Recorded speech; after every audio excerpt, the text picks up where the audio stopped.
ಸ್ನೇಹಿತರೆ ನಮಸ್ಕಾರ. ಸುಮಾರು ಒಂದು 2 ವೀಕ್ಸ್ ಆಯ್ತು ಅನಿಸುತ್ತೆ ನಾವು ಸೌದೆ ಒಲೆಯಲ್ಲಿ ಅಡುಗೆ ಮಾಡೋಕ್ಕೆ ಸ್ಟಾರ್ಟ್ ಮಾಡಿ ದೇಸಿ ಅಂಗಡಿ ಸಿರಿಧಾನ್ಯ ಸಾತ್ವಿಕ ಆಹಾರದಲ್ಲಿ.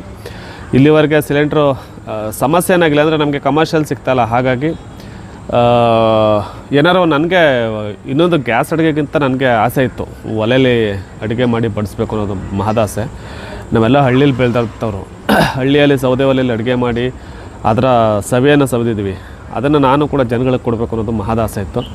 ಅದೊಂದು ಈ ಕಾರಣಾಂತರಗಳಿಂದ ಏನು ಯುದ್ಧದ ಪರಿಣಾಮ ಎಲ್ಲರೂ ಕೂಡ ಈಗ ಏನು ಸೌದೆ ಒಲೆಗೆ ಸ್ವಿಚ್ ಆಗ್ತಾಯಿದ್ರೆ, ನಾನು ಕೂಡ ಸುಮಾರು 2 ವಾರಗಳ ಒಂದು ಅನುಭವವನ್ನು ಪಡ್ಕೊಂಡೆ. ಅಂದರೆ ಹಳ್ಳಿ ಒಲೆಗಿಂತ ಈ ಒಲೆ ಏನು ವಿಶೇಷತೆ ಅಂದರೆ ಒಂದು ಬ್ಲೋಯರ್ ಕೊಟ್ಟಿರ್ತಾರೆ ಅಷ್ಟೇ. ನಾವು ಹಳ್ಳಿಗಳಲ್ಲಿ ಏನು ಮಾಡ್ತಾಯಿದ್ವಿ, ಕೊಳವೆ ತಗೊಂಡು ಹೋಗ್ತಾಯಿದ್ವಿ, ಬ್ಲೋ ಮಾಡ್ತಾಯಿದ್ವಿ ಬಾಯಿ ಮೂಲಕ.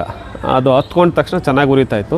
ಬಟ್ ಇದು ಇನ್ನೂ ವಿಶೇಷತೆ ಅಂದರೆ ಕಂಟಿನ್ಯೂಸ್ ಬ್ಲೋ ಆಗ್ತಾ ಇರುತ್ತೆ. ಹಾಗಾಗಿ ಸೌದೆ ವೇಸ್ಟ್ ಆಗೋಲ್ಲ, ಸ್ವಲ್ಪ ಮಸಿ ಕಡಿಮೆ ಆಗುತ್ತೆ. ಮಸಿ ಆಗೋದಿಲ್ಲ ಅಂತಲ್ಲ, ಕಡಿಮೆ ಆಗುತ್ತೆ ಕಂಪೇರ್ ಟು ನಾರ್ಮಲ್ ಸೌದೆ ಒಲೆಗಿಂತ. ಈ ಒಂದು ಮ್ಯಾಜಿಕ್ ಸ್ಟವ್ ಅಂತ ಕರೀತಾರೆ, ಹಾಗಾಗಿ ಮ್ಯಾಜಿಕ್ ಸ್ಟವಲ್ಲಿ ಒಂದು ಸ್ವಲ್ಪ ಹೊಗೆ ಕಡಿಮೆ ಆಗುತ್ತೆ. ಬನ್ನಿ ಅದರೊಂದು ಸ್ವಲ್ಪ ಜಲಕ್ಕನ್ನು ನಿಮ್ಗೆ ತೋರಿಸ್ತೀನಿ. ಇವತ್ತು ನಾನು ಮಂಗಳವಾರ, ಇವತ್ತು ಸಂಜೆಗೆ ಬೆಳಗ್ಗೆ ಮಾಮೂಲಿ ಇಡ್ಲಿ ಮಾಡಿದ್ದೀನಿ, ಮೆಂತ್ಯ ಪಲಾವ್ ಮಾಡಿದ್ದೀನಿ, ಎಲ್ಲ ಐಟಮ್ಗಳನ್ನು ಕಷಾಯ ಎಲ್ಲ ಮಾಡಿದ್ದೀನಿ, ಇಡ್ಲಿ ಕೂಡ ಬೇಯಿಸಿದ್ದೀನಿ.